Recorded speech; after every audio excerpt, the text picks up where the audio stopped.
There we go. I was just listening to a little bit of U2's Achtung Baby there whilst I was waiting for the show to go online.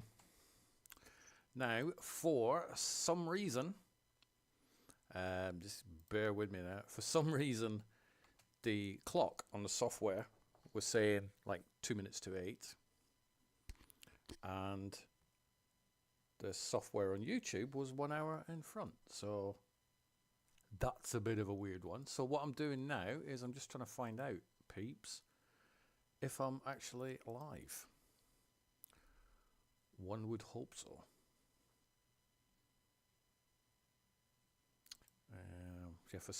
There we go. I think I've got that one. Right. So for some reason, there was like 3 broadcasts or whatever chosen. So one of these weeks, I will actually get organised and be able to start a wonderful little start an episode on time. It's pretty poor effect, isn't it? But I'm not a professional YouTuber. I am not a professional YouTuber. So put a nice little box there, just asking you if you are watching this. I would really appreciate if you could drop me a subscribe. You may already be subscribed, in which case, thank you. You may not be subscribed, in which case, please. I plan on filling this channel with lots and lots of film content over the next few years, months, weeks. It's been a weird sort of week for me on YouTube. So for those of you who know me, which is all of about 10 people, I have been trying to get monetized on YouTube for quite a while. And so I've been... Originally, I had lots of trailers, lots of movie trailers and stuff on this channel. YouTube went, nope, you can't monetize. You can't monetize your channel. You're using other people's content. So, oh God. So I had to delete all the trailers. Then that put my watch hours back down. Then I've been working really hard to get the watch hours back up. I got them back up last week. I submitted for monetization and the ability to do super chats with YouTube. YouTube took like 3 days to come back and go, nope, you cannot have it because you've got videos on your channel that you didn't create. I had 410 videos on my channel at the time. 3 of them I didn't make. And because one of them that I didn't make, which I did have permission to put on the channel, of course, one of them did a lot of viewing hours. And so because that was a large percentage of the 3,000 hours that I needed, YouTube went no. So after consulting with my wonderful long-haired filmmaking friend who knows everything about movies in Ojai, he's like, you got to delete it. So I deleted the video, which has now put me back down way, way back. So I am not going to get stressed about YouTube anymore. If there are any topics you would like me to cover, put them in the chat. I will try and get through the topics as and when. Do apologise for the rough beginning as well. I didn't realise that there's about 3 different broadcasts all set up. Gotta love this live streaming software. This is all done live as well. There is no post-production to drop the graphics in. This is all from a little bit of a control hub. I am slowly getting used to it, so please do bear with me. So it's been a weird week. For those that listen to these podcasts on audio form, you'll notice that there hasn't been a show for a couple of weeks now. I was due to record 2 shows this week, earlier this week, one on Wednesday with Chloe and one on Thursday with John Fouts. And unfortunately, Chloe had double booked, so that one got cancelled on the Tuesday night. And poor old John Fouts was a little bit poorly. Hopefully he is on the mend, and John and I should resume our podcasting this coming week. So you may have missed out on on a show for the past couple of weeks. But gives you time away from my voice, to be fair. But there will be some other shows coming up in the next few days. So, as you can probably tell, I kind of wing these things. I do have a couple of sheets of paper here with some rough notes on. I don't script these podcasts because that's generally not the way that conversations work. But I do sort of manage to wing it most of the time. And also, you never know what's going to happen, you really don't know what's going to happen between now and the time that I'd made the notes. One of the sad things that has happened is another movie legend, Mr. Donald Sutherland, has ascended up to the movie gods. 88 years old. Some people said, "Oh, it's a good age." Whether he was 28, whether he was 88, whether Donald was 128, it still sucks. And he is one of the greats. And watching the outpouring of people talking about Donald was kind of heartwarming, but also really interesting. You can tell people's ages by what films they referenced when they were talking about Donald Sutherland. So there's a lot of people that know him just as President Snow from the Hunger Games franchise. I don't personally know him, but I know him from Invasion of the Body Snatchers in the sort of late 70s. I think that was probably the first Donald Sutherland film that I'd watched. I was familiar with Donald before I was familiar with Kiefer, but a lot of people are the other way around. They were familiar with Kiefer from 24 and the Lost Boys and the whole sort of Brat Pack, Young Guns type thing, and then they realised that there was another Sutherland. There was the great Donald, and so the guy's filmography was just insane. I only watched Clute for the first time, I think last year. I was familiar with it, but it's one of those weird titles where you look at it and you don't really know what the film's about because it's not self-explanatory, like Star Wars or Star Trek or The Acolyte. In fact, The Acolyte's probably not a good thing. I've seen 4 episodes. I still don't know what an Acolyte is, but we will get back onto The Acolyte partway through the show, I dare say, when I discuss what I've been watching and what I've been doing. But for me, if I sit and think what is the most iconic scene or role that Donald Sutherland has done for me personally, it is the 17-minute sequence in Oliver Stone's JFK in which Donald sits on a bench, talks to Jim Garrison, played by Kevin Costner, and just explains so much. He sits on a bench and he talks, but that is one of the most engaging scenes, not just for Donald Sutherland, but it is the most engaging scenes in cinema for me. If I'm compiling a list of the best scenes in movies, the Mr. X monologue is definitely up there. So it's really sad that we're not going to see any new roles from Donald. There may be something in post-production or something, but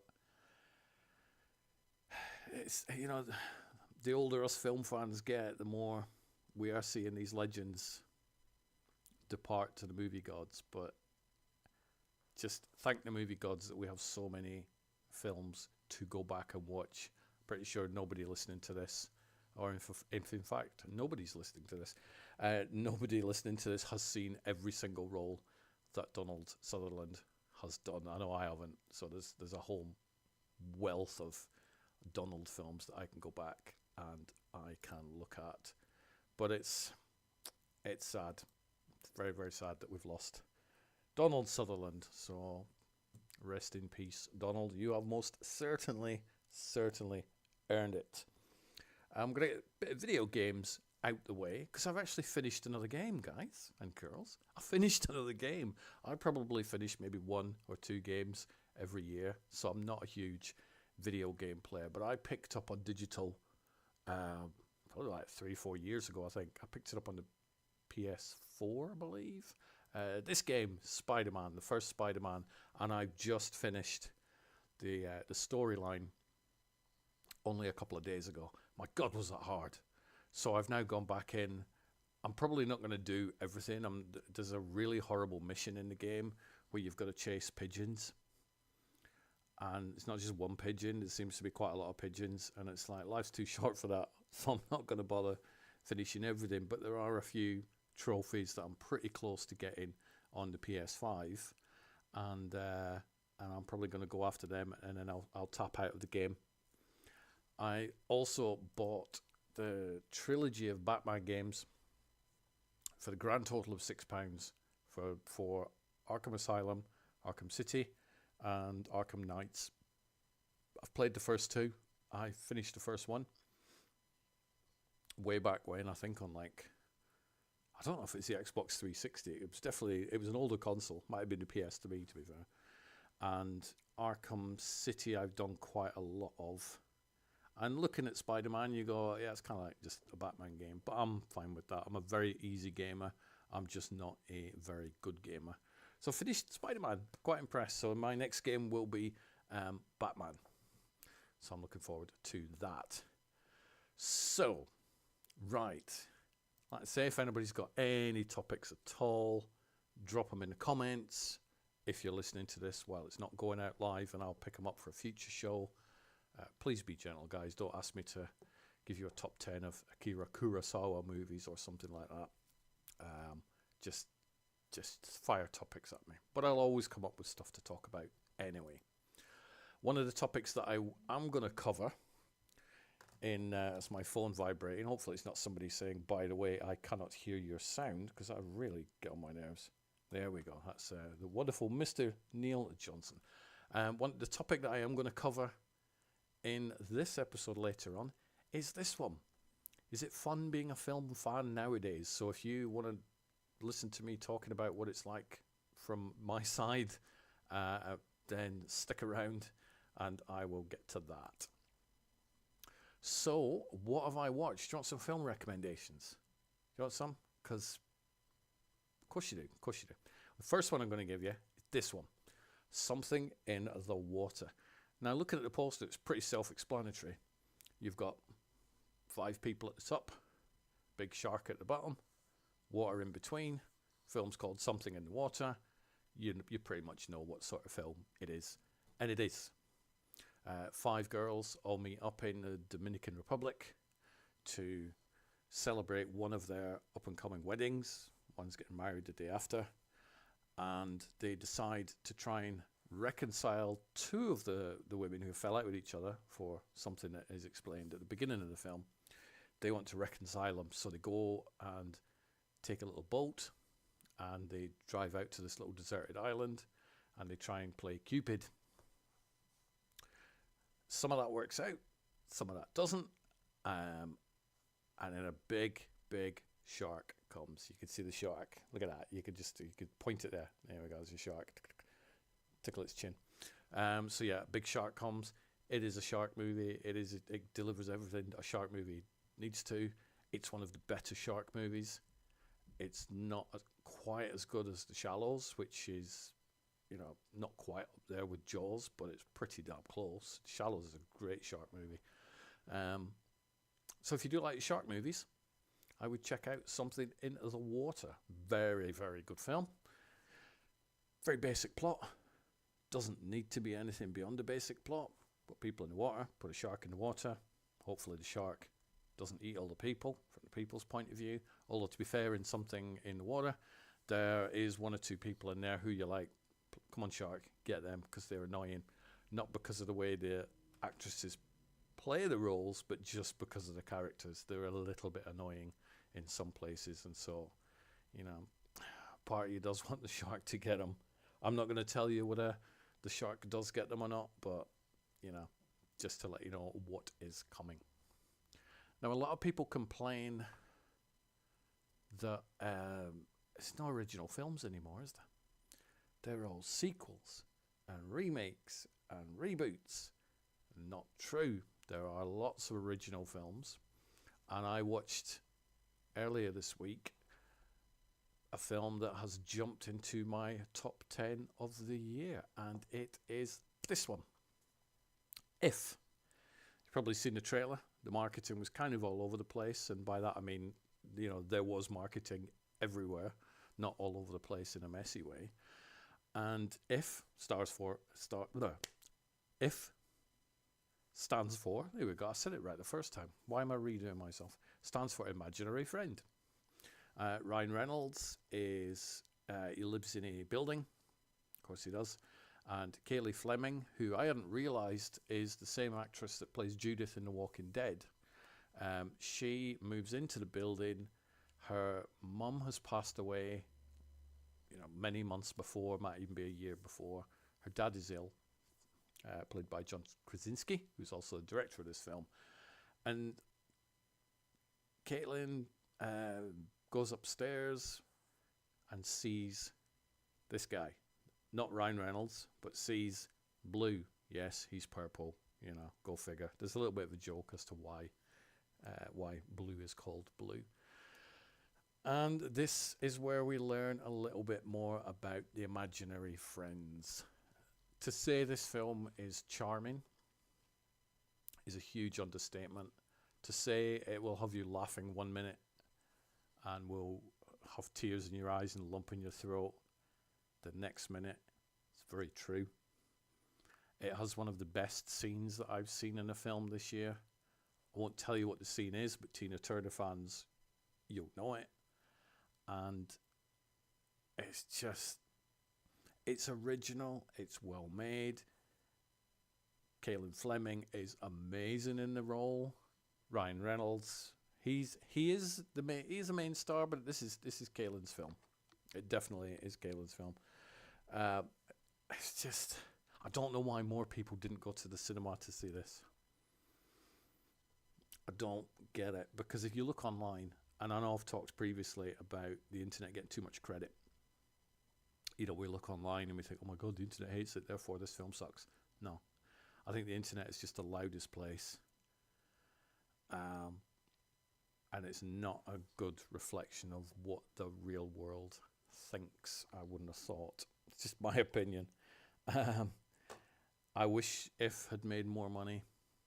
I think it's done okay. I don't think it was a huge budget film. It wasn't up like with Furiosa or something like that, but it wasn't cheap, shall we say. It's definitely cost more than Godzilla Minus One.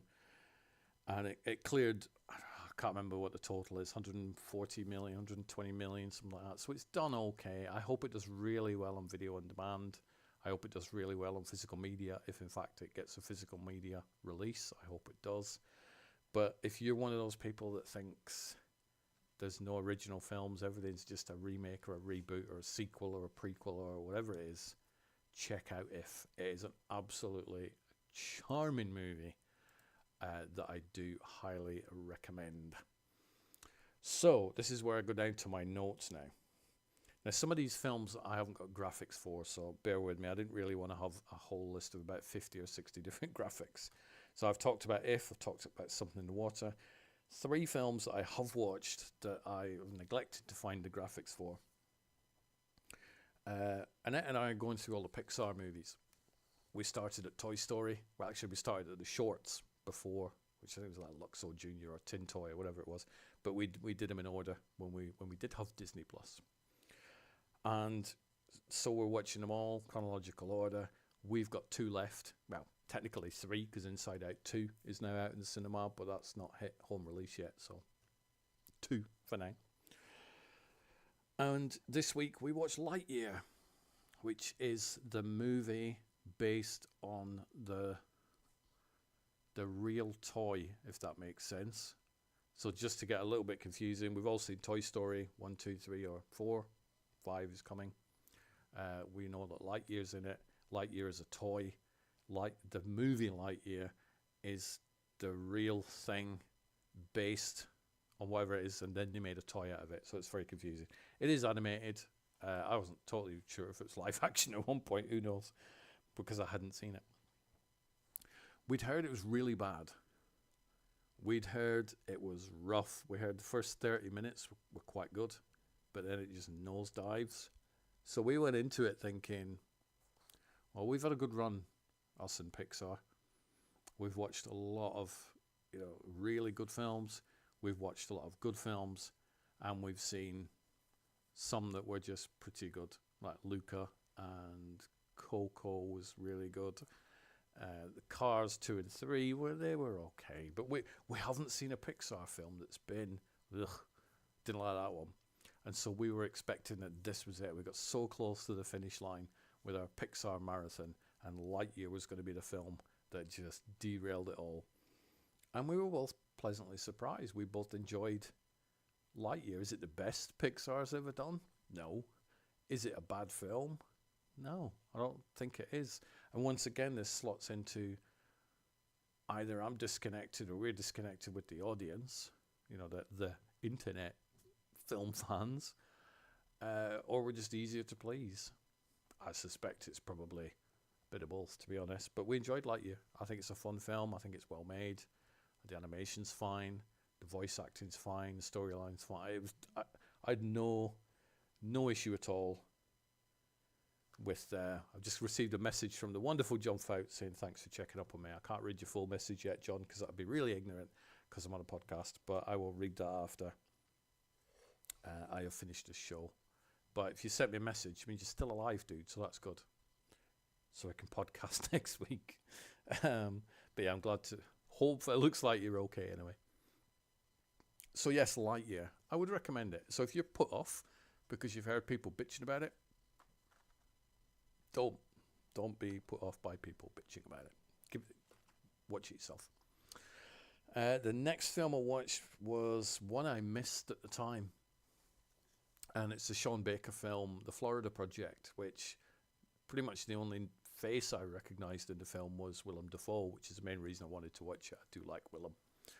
It is set around an inn, primarily, a hotel, motel that is right next to the Florida Disneyland or Walt Disney World, whichever the Florida one is.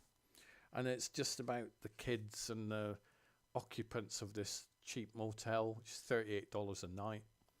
So it's not a Hilton, and it's all about the residents of this hotel.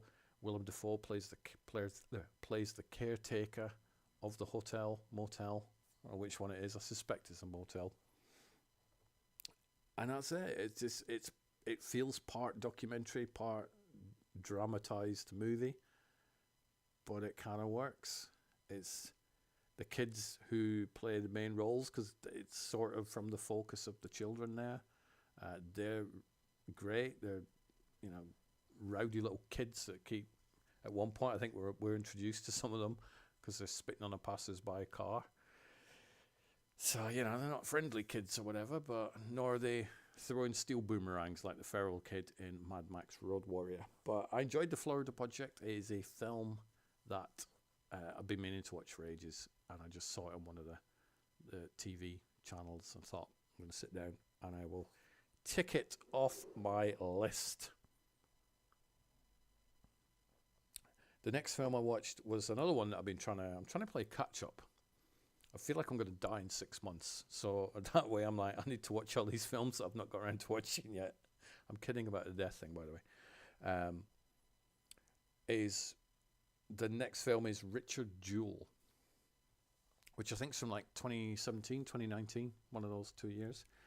Directed by Clint Eastwood, I've seen most of the Clint Eastwood films, and I do enjoy all the Clint Eastwood films. And yet Richard Jewell, for some reason, has never been included in any of the box sets that I've got. I've got about 3 box sets of Clint Eastwood things, and that's just, for some reason, never in it. So I had to pick it up separately. I wasn't familiar with the story of Richard Jewell. It's very similar to the Tom Hanks one. What was it? It was Sully. That was the Tom Hanks one. And also the Denzel Washington film Flight, in that somebody intervenes in a disaster, becomes a hero, and then the powers that be try to tear him down and find faults with him. This happened to Richard Jewell. I don't know how close the actual story of Richard Jewell is compared to the movie Richard Jewell, so I'm judging it purely on the Clint Eastwood movie. But it was horrendous. And by horrendous, I mean the treatment of Richard Jewell. The film was great as it's Clint Eastwood. I haven't seen a bad Clint Eastwood film. I even like Pink Cadillac, to be fair. Although I haven't seen White Hunter, Black Heart yet. So, there is a possibility there might be a bit of a duff Clint Eastwood film in there somewhere.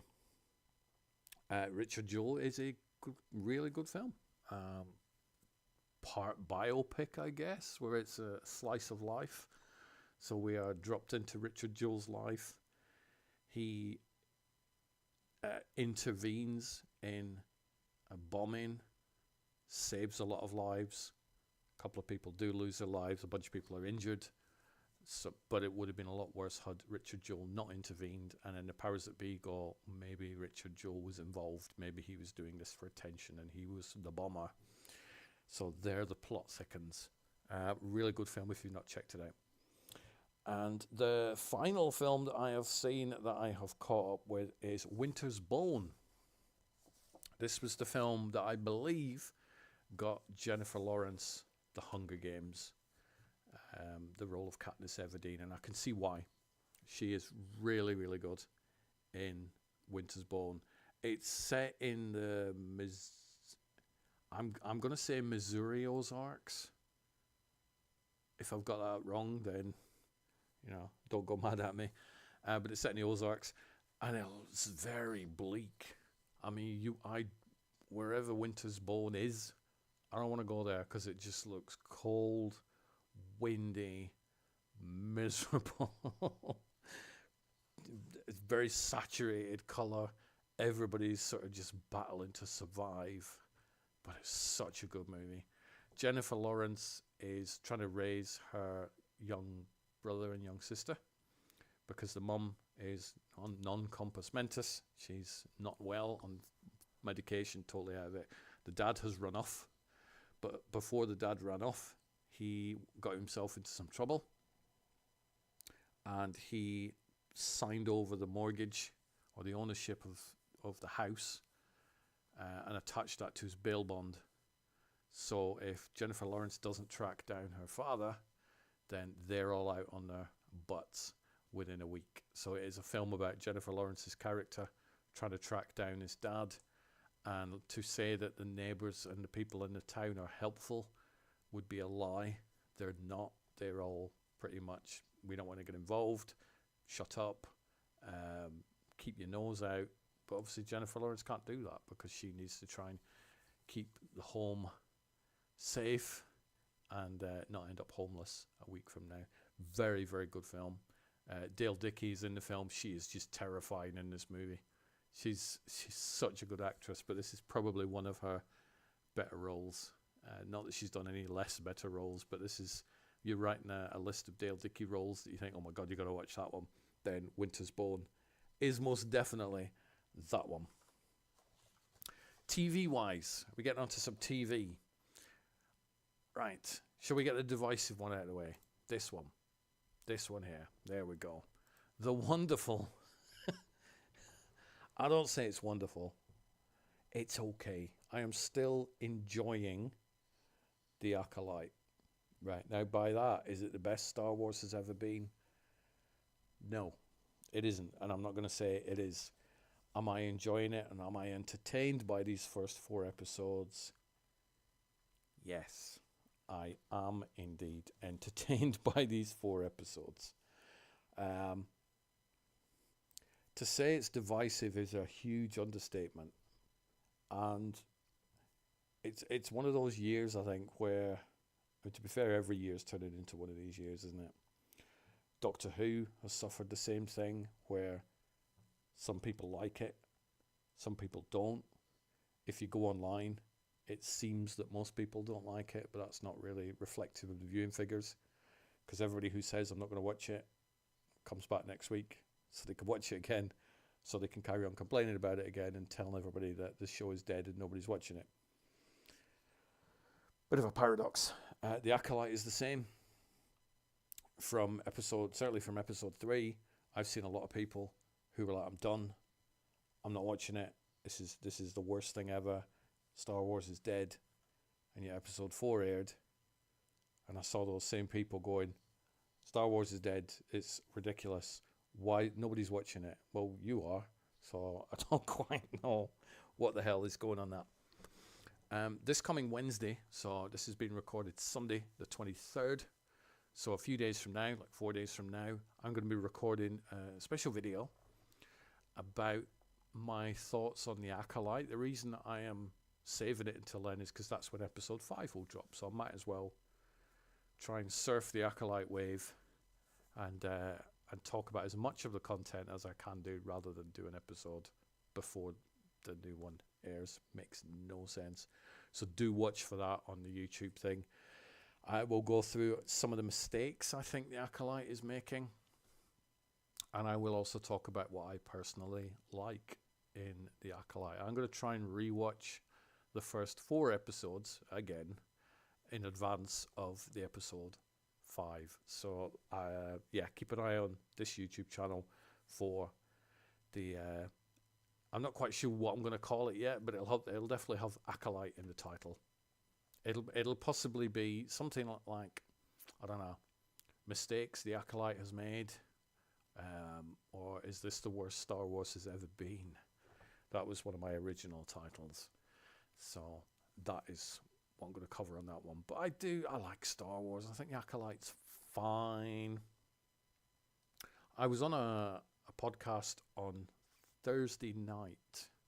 One of my Facebook friends, Lance, he has his own video podcast, and Annette and I had finished watching something. I can't remember what we'd finished watching, but I'd finished watching it, and I'd come upstairs, I put my computer on, booted up my Facebook, and Lance must have seen me appear, and he's like, "We're live if you want to jump on." So I'm like, might as well. So I plugged in the webcam, plugged in the headset, sat down like I do now, booted up clicked the link, boink, dropped straight into a video podcast with 3 other people, none of whom liked the Acolyte.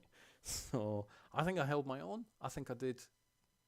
I had a lot of fun. I enjoyed it. I enjoyed it a little bit more than watching some of the Acolyte, but it's nice to be on somebody else's podcast. So Lance, I don't know if you're watching this or not, but if you are, thank you for the invite. I did enjoy speaking to you and your guests. So yes, I will be back on Wednesday after watching the Acolyte. So, shall we get on to the main topic? Let me find the topic. There we go. Again, if you're not subscribed to the channel, I would love you to subscribe to this channel. You don't have to go through and watch all the videos. Maybe if you're feeling really charitable, you can just like click on a long one and just leave it running in the background. It'll help boost my numbers up. I've got a long way to go now before I get monetized again. Yeah, long way to go, but I'll get there. So, the topic, right. Where do we even start with this? I suppose it's not an easy question. I mean, you look at the question, and obviously for those doing audio, I do apologize actually for those who listen to this just on audio. If I'm mentioning some graphics on screen, I get it. You're not going to see the graphics. So I will get used to not mentioning graphics within a podcast. So, hey, look at this poster. So I'm going to try and make it as seamless as possible for the audio people. But do bear with me. This whole video podcast thing is something new for me. And, I'll get there. I will get there. Thank you for your patience. So, the topic. Right. Is it fun being a film fan nowadays? Now, it's the nowadays. So I'm just taking a drink of Pepsi Max because I discovered last week when I did this solo podcast, by an hour and 20 of just me talking, my throat was dead. So I'm trying not to get to that point again. So yeah, is it fun being a film fan nowadays? Well, obviously the answer is yes, because otherwise we wouldn't do it. And I thought it's quite an easy question until I started thinking about the question, and then it got more complicated, and then it got really complicated, and then it ended up with about 15 different questions from within that one question. And then it became, well, maybe I have to talk about what it's like to be a film fan from my side and so on. So I have no idea what I'm about to say, but we will find out because I'm just about to say it. Is it more fun being a film fan nowadays as opposed to yesterday's? It's more exhausting being a film fan nowadays compared to yesterday's. And when you hear me say yesterday's, I don't mean like 22nd of June. I'm talking, years ago. Be it 2 years ago, 5 years ago, 10 years ago. So I'll just use the phrase yesterday's for that. It is more exhausting being a film fan nowadays for a multitude of reasons. So for those of you who don't know, I mean, this is a video podcast, so let's just remove the word video out of that. This is a podcast. I've done 736 of these, not all video, but 736 podcast episodes in the past 12 years, give or take. It's only in the past 12 months, 10 months that I've started branching out into the whole video side of things. So doing video podcasting compared to audio podcasting makes that more complicated. It is not a case of just putting a headset on, talking into Skype, recording it, saving it as an MP3, put in a theme song on the end of it, upload it to a hosted website, which then automatically fires out to iTunes and Amazon and all that sort of stuff. That's pretty much how audio podcasting works. Video podcasting, as you can see for those watching on YouTube, there is some graphics. I have to make sure a t-shirt's ironed. I have to make sure I have a backdrop with stuff, just not like piles of crap. I can't really rely on show notes as much because I need to be looking at the camera. I can glance at show notes, but I can't open Windows up and look at IMDb and all that sort of stuff. So that side of being a film fan is more complicated when it comes to video. I'm trying to differentiate between me being a film fan and being a film fan in general.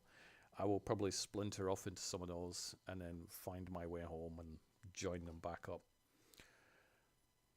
Being a film fan in general, I mean, maybe some people in comments can let me know if you think it's more fun being a film fan now than it was 5 years ago, 10 years ago, 20 years ago. I still enjoy movies as much as I did 5, 10, 15 years ago. And so that's fine. I still have the ability to watch a film and not nitpick it. You know, not come out and go, well, actually the editing was a bit poor on that, or the pacing was off, or I've always managed to avoid that. Maybe I don't pay enough attention to see those things.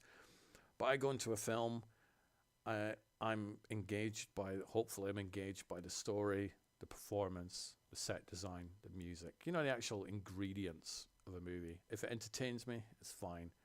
If it doesn't entertain me, then it doesn't entertain me, and I'll just move on and watch something else. I think where being a film fan isn't as much fun as it used to be, it's when you venture online. Now, I've mentioned The Acolyte, and I will get back into The Acolyte again, just bring that up. You watch The Acolyte, and let's just, whether you like it or whether you don't, let's pretend you do, right? So you watch the latest episode, you enjoy it, you think it's fine, it's fun.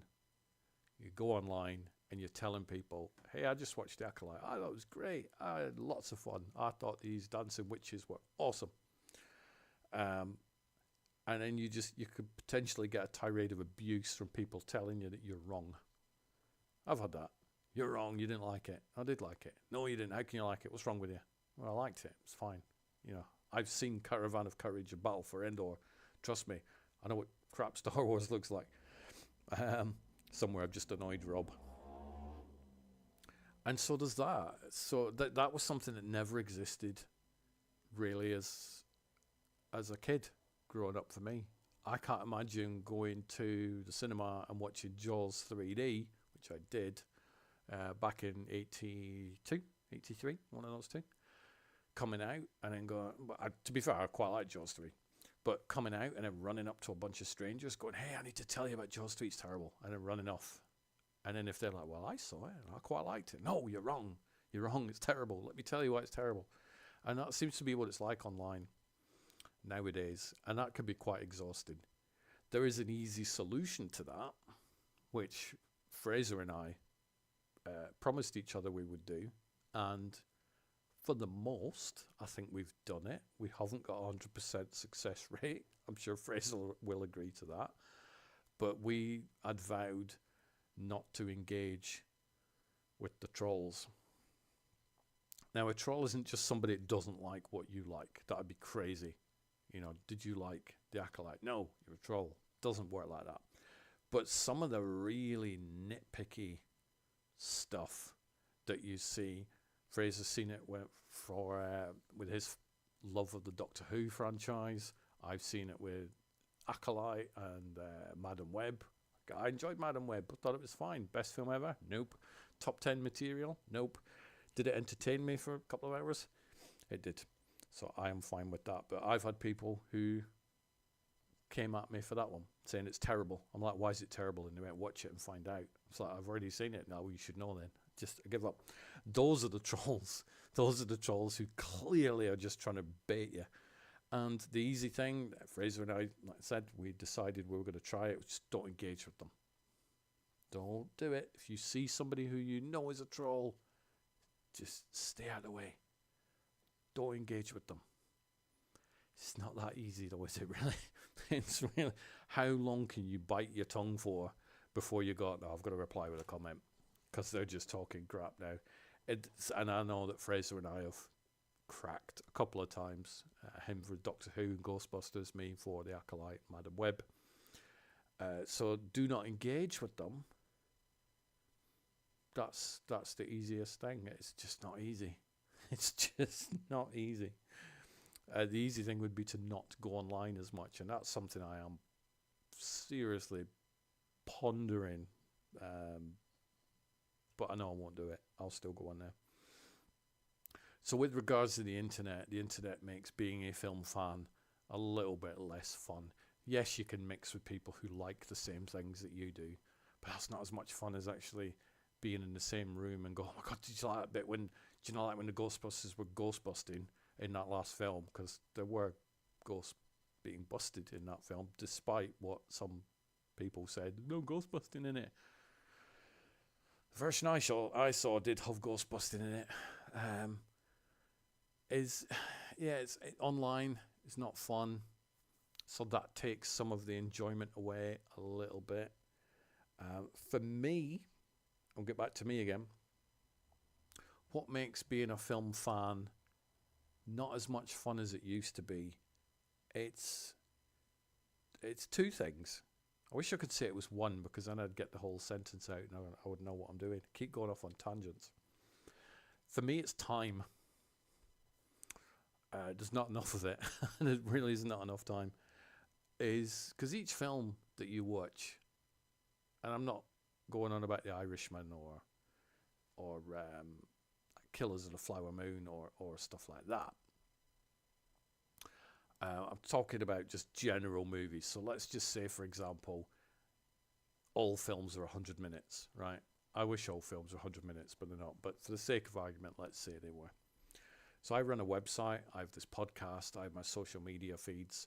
I am privy enough to be emailed details from PR companies who say, hey, this film's coming out. Would you like to review it? It's amazing, right? You go, oh my God, I'm not paying for these films. It's great. Now, times that by about a dozen a week. So you get like 12 different possible screeners that you can watch. It's great, right? You get all these films for nothing. These aren't the major films. These aren't your Civil Wars, your Madam Webs, your Ghostbusters, Frozen Empire. These are indie films, which I really enjoy indie films. So I like watching all of those, which makes it even harder that I don't have the time to sit and watch all these films. I know it's first world problems. I get it. And when you look per year, you're getting all these films, you don't have time to watch them. I get it, 100%. But I'm then putting pressure on myself to try and watch all these films, because we have this weird, and by we, I mean anybody who's got a podcast or a website or a YouTube channel or something. If you cover films, you put a hell of a lot of pressure on yourself to try and watch everything. Right? I need to watch every TV show as quick as possible because I've got to talk about it, or I want to talk about it rather than got. I've got to watch every film that comes out because I want to talk about it on my site, my podcast, my YouTube channel. You're never going to do it. It's impossible. I would say I've tried, but I haven't. I've always been smart enough to know that it's impossible and I'm never going to be able to do it. But you kind of want to. So you put that pressure on yourself. Then the major films come out, your Civil Wars, your Ghostbusters, Frozen Empires, your Mad Max Furiosas, your Fall Guys, Ifs, and you want to watch them as well, because you really want to watch those. That's even more time. Then for each film you watch, let's say it's 100 minutes, it is, so it's 100 minutes to watch the film. Let's say that you're pretty fast at writing up a review. Maybe you'll get that done within 40 minutes, maybe an hour. I think it generally takes me about half an hour after I've watched the film to get the review done on the website. So there's like 2 hours, 15 minutes or something per film. I don't know about you, but I can't really watch more than 2 films a day. I've got gone are the days when I would watch like 6 or 7 movies a day. And also a lot of these that you get from the press companies are screener links. I spend enough time at a computer. I am now staring at a PC. I don't really want to be watching my films at PC. My legs need to get a bit of exercise. I need to go walk. I need some fresh air. So it's just the crazy pressure that we put on ourselves. I would love to be able to watch everything. I can't watch everything. It just doesn't work. And so you end up having to juggle. You juggle everything. Right, so I use sheets of paper, calendars, all sorts. Right, so I've got this film to watch. What date does it hit release? When do I need to watch it at the latest? Watch it, review it, bang, done, out. So I'm juggling like a crazy person. Add to that, I then got this crazy obsession with, well, I need to now get monetized on YouTube. And I've spent probably 10 months trying to do that to no avail. I'm still not monetized. It pains me. But now I've come out the other side of that going, I don't care. It's fine. I'm still going to do the YouTube thing. I'm just going to put a video on, share it here, there, and everywhere. And if it flies, it flies. If it doesn't, it doesn't. And I'm going to try and chill out a little bit more. Because some people look at podcasters and website people and YouTube things and go, oh, that's quite easy. I suppose physically it's quite easy. It's not like building a pyramid.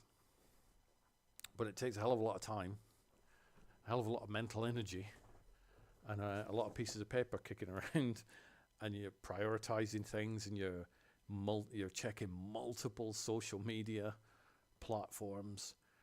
You know, at one point I don't think I was ever movie blogging when I had MySpace, but there was Twitter, RIP Twitter, hello X.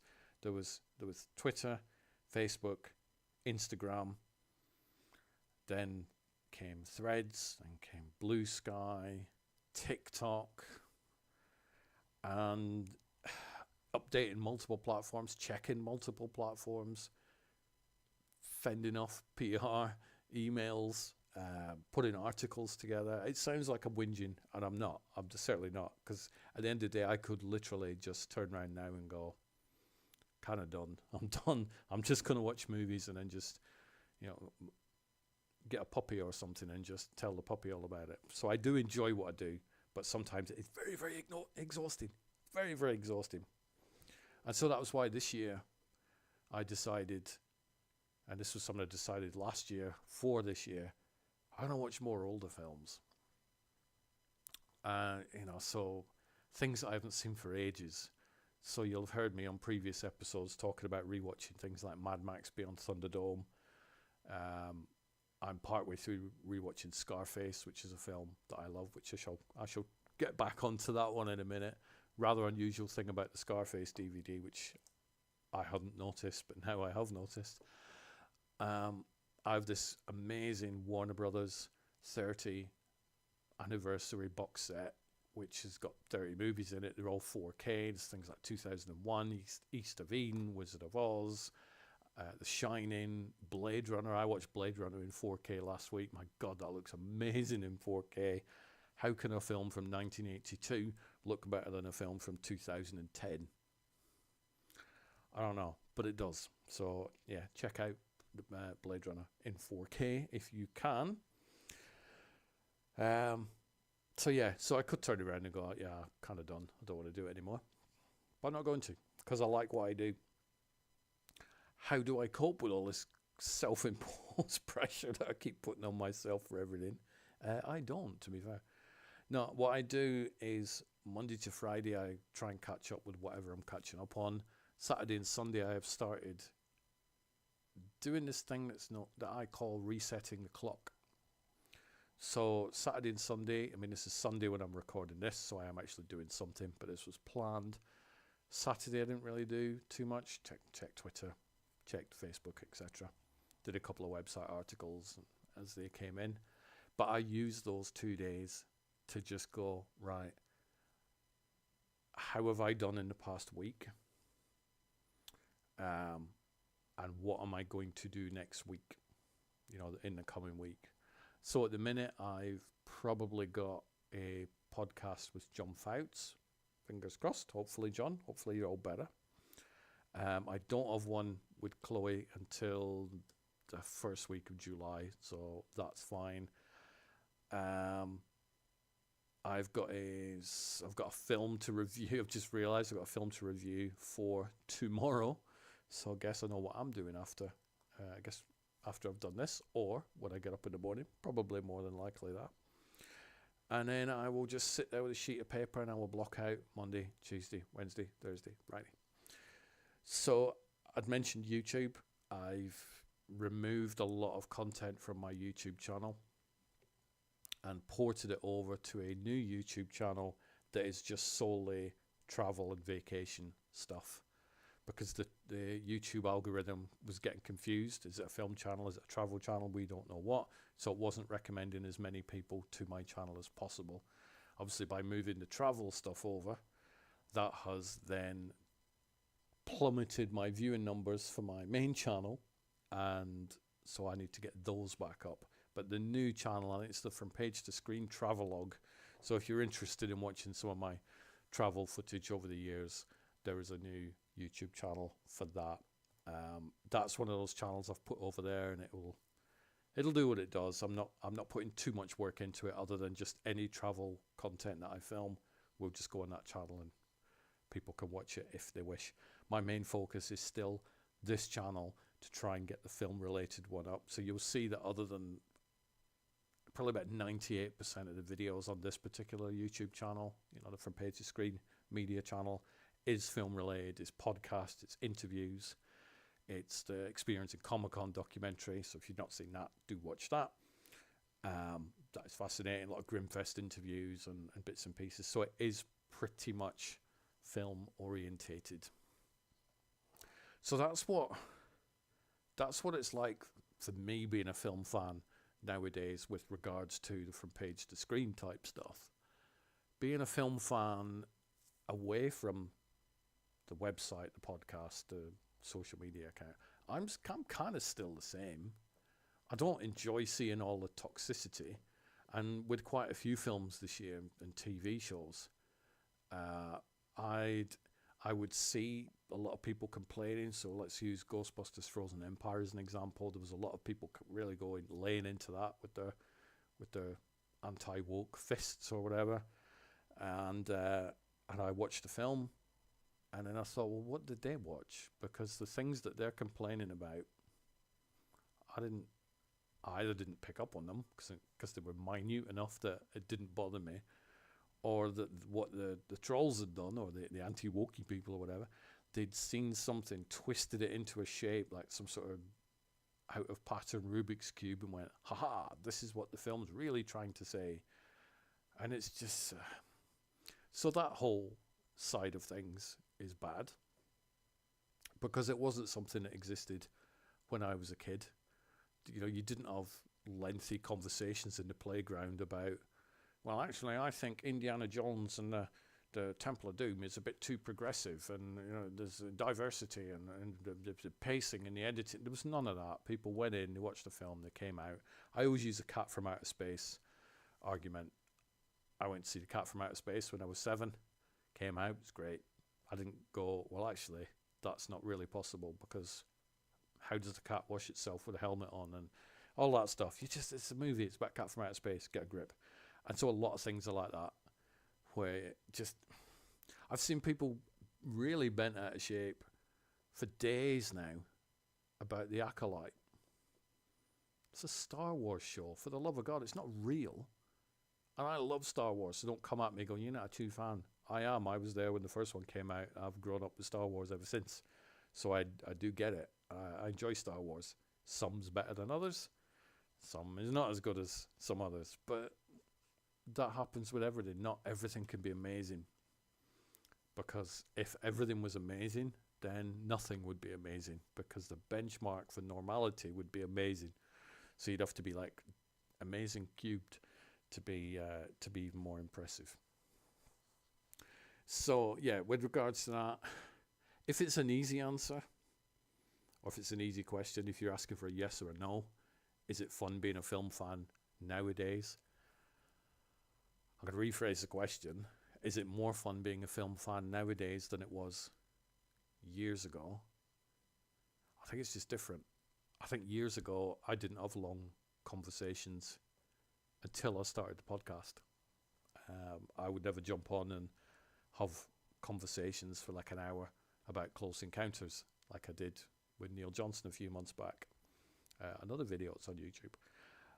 You would just have a real quick conversation. Did you watch the Amityville 2, The Possession? Yeah.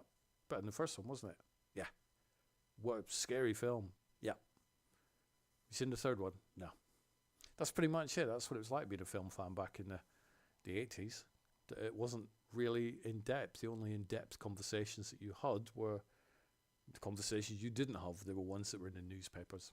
You would read like the Siskel and Ebert reviews, or here in the UK you would watch Barry Norman talk about it on Film 80, 81, 82, whatever. There would be no Dave's website. There would be no Lucy's website. There would be no FromPageToScreen.com website. I'm not a journalist. I'm just somebody that likes movies and likes to type about them nowadays. So from that side of it, is it more fun being a film fan nowadays? A lot of it is. I get to go to Grimfest every year. I wasn't able to go there last year. Wasn't well, shall we say. But I did go twice the year before. I got to hang out with people. I get to interact with fellow podcasters that run your own shows, whether it's Sean O'Banion for the Stage 16 podcast, whether it's John Fouts for the Waxing Cinematic, whether it's Aaron Peterson for the Hollywood Outsider, whether it was Chris for the Bind Torture cast. I'm still missing that show, Chris. Bring it back, please. Whether it's Jake Almond, it's Photo Flow, the show that Jake and Eric did. So I get to hang out with a whole bunch of people like that. And it's not a simple yes or a no one. I think there are some things that are better for being a film fan nowadays. The ability to interact online with people that are in films, that's pretty impressive. It's not as much fun as it probably was 8 years ago, because I'm sure a lot of these directors are very wary about what they say and who they interact with because of this crazy element that's out there. So I enjoy the interaction. With regards to PR companies and the accessibility for advanced films, yes, you can get any indie film that you want, but the screener links, the days of lots of, physical discs dropping through your letterbox. This is like one of two that I have got in the past couple of months. But at one point, I used to get maybe half a dozen of these a week with all the special features, and this one does. I don't want to show you what it is because you'll know who sent it out, but I do miss discs. Yeah, so I don't know. What do you find it more enjoyable being a film fan now than a previous time in your life? Certainly if you're a podcaster or you've got your own YouTube channel, do you find YouTube more fun now than it was? I don't. I think YouTube are a very, very difficult company to deal with.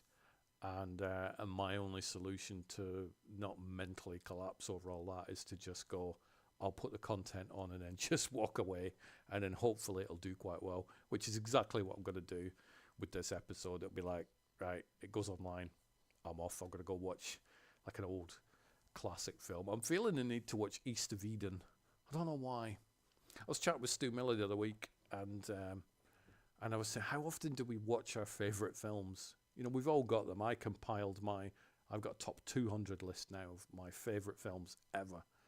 And I have been going through them because I own most of them on physical media. Not all of them, but most of them. And so I've been really enjoying going through watching some of those. But yet quite a lot of people I've spoke to, just, they don't. They're like, I've not seen my favourite film of all time for years. It's like, so that's like a strange one. And I think it's because we are putting this pressure on ourselves. We need to watch everything. We need to watch every film that comes out. We don't want to miss out in the conversation. I did a check the other day, and up to this moment in time, 23rd of June 2024, I've seen 129 movies this year, and I've seen 23 complete seasons of TV shows. That's a lot of hours. So if there is one thing that sucks about being a film fan nowadays, it's time and lack of it, and not having enough time to watch all these things. I often look at films that I don't want to say need to watch. I hate that phrase. We don't need to watch anything. But I often look at the films that I choose to watch, and I will prioritize them based on their running time sometime. You know, if I've got two films that both need reviewing by like Wednesday, one of them's 85 minutes and one of them's 147 minutes, I'm watching the 80-minute one first, just so I can then... And that's not a fun thing to do. I don't watch the film any different. It's just, you know, to pick a film by a running time. So it's not really my comfort zone. But I do still love what I do. I'm a little bit exhausted by a lot of it, which is why I do still do these reset the clock weekends and go, okay, chill. And then once Monday morning comes, right now, what am I going to do? Because it's the only way I avoid not collapsing in a heap. So don't take any of this whole conversation that I've done as me just having a whinge and a complain. There are elements that do frustrate me to no end. But at the end of the day, I don't make a living by podcasting or tweeting or TikToking or video editing or whatever. Well, I made a little bit of money video editing. Shout out to Fraser. But I do most of this stuff because I enjoy doing it, and I will keep enjoying doing it. Movies are my life. So as I did last week, and I nearly forgot. I was sitting here like an hour and a half ago going, oh, I've got a podcast soon. Oh, I've not got my story about my encounter with somebody. So I'm like, which one do I do? Which one can I just piece together in my head? And I came up with this one. So I am, and it kind of is movie connected. So many years ago, I ran a video store, as you know. You probably heard me mention it 500 times on a podcast. And I was also into photography. I still am into photography, but I'm just not as good at it as I used to be, because I don't do it enough. And one of the things I did was I used to smuggle a full-size camera. You know, we're talking like, the big beefy DSLRs. I used to smuggle it into concerts. And the arena that I used to go to in Manchester, they had security there. They really didn't like people taking full-size cameras in. Phones you could probably get away with because it's like, look, it's just a phone. I need my phone. A full-size DSLR camera, no, they were never a fan of that. But I used to be able to get away with, not because they knew, because they didn't, get away with taking in the camera. So I took one in to Green Day, which I have like 3 or 4 shots of Green Day. I've lost a lot of these photos over the years. It pains me. I wish I still had them. Paul McCartney, Linkin Park, and Peter Gabriel. Probably a few others, but I can't quite remember which ones they were. Now, how did I smuggle in a full DSLR camera, you may ask? Well, I would put the strap around my arm and have the camera here, right? So the camera would sit there, and it would sit there. So we're talking full-size DSLR camera in front of my arm, right? Now, if a security guard is padding me down, they're going to get that camera, aren't they? I used to have a coat on top, thinnish coat.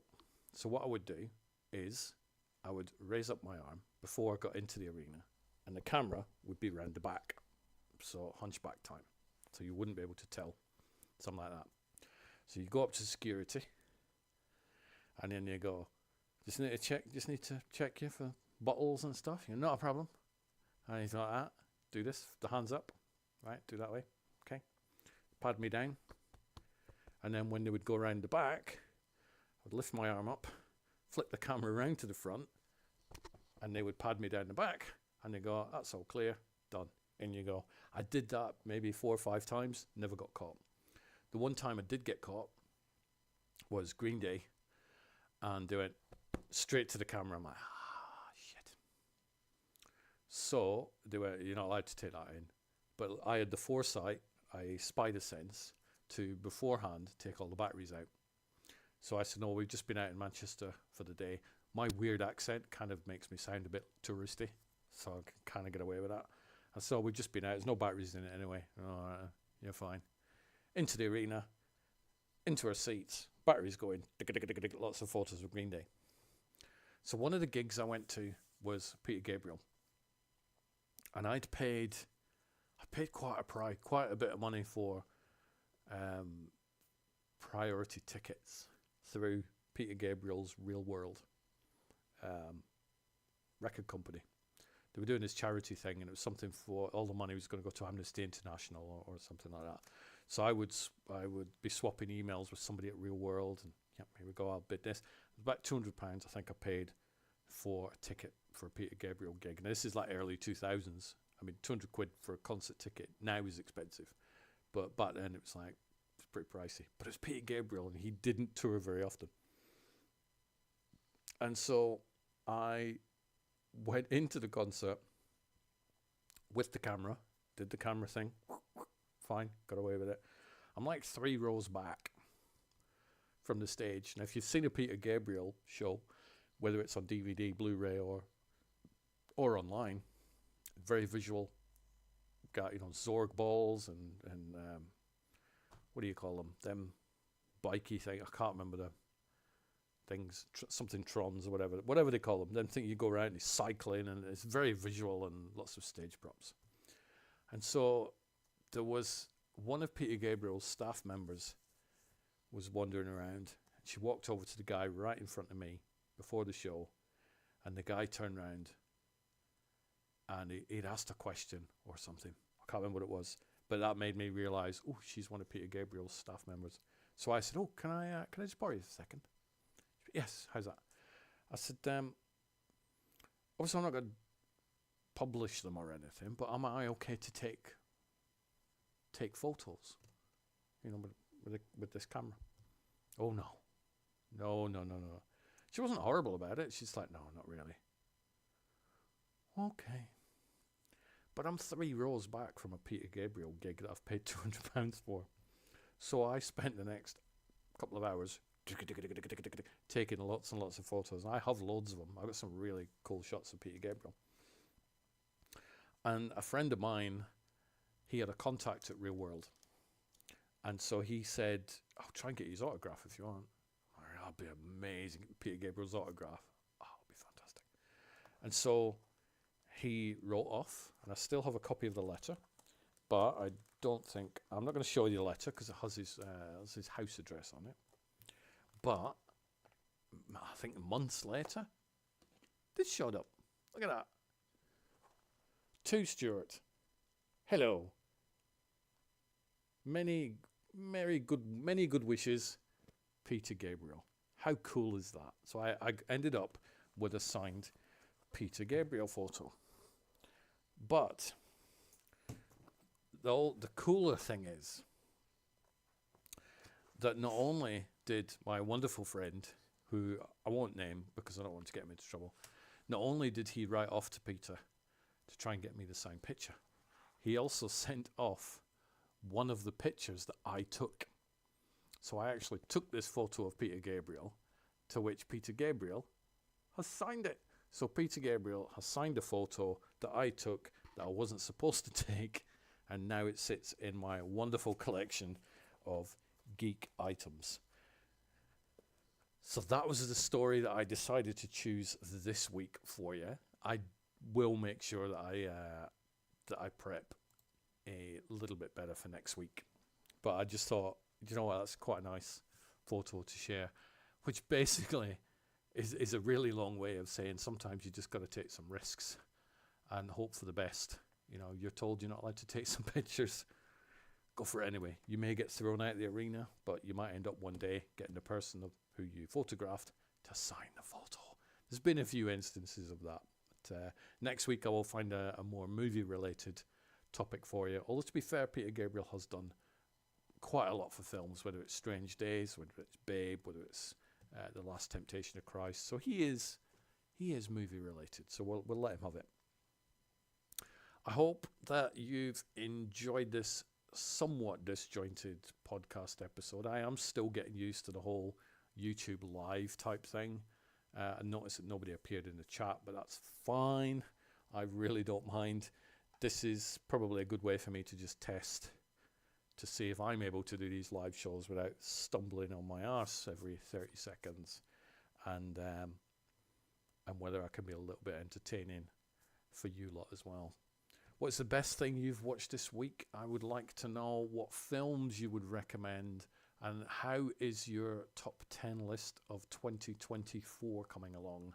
The latest film to be added into my list was If, which I've talked about earlier, but I would highly recommend it if you want something uplifting, funny, sad, everything, just original, then do check out If. I would much appreciate it.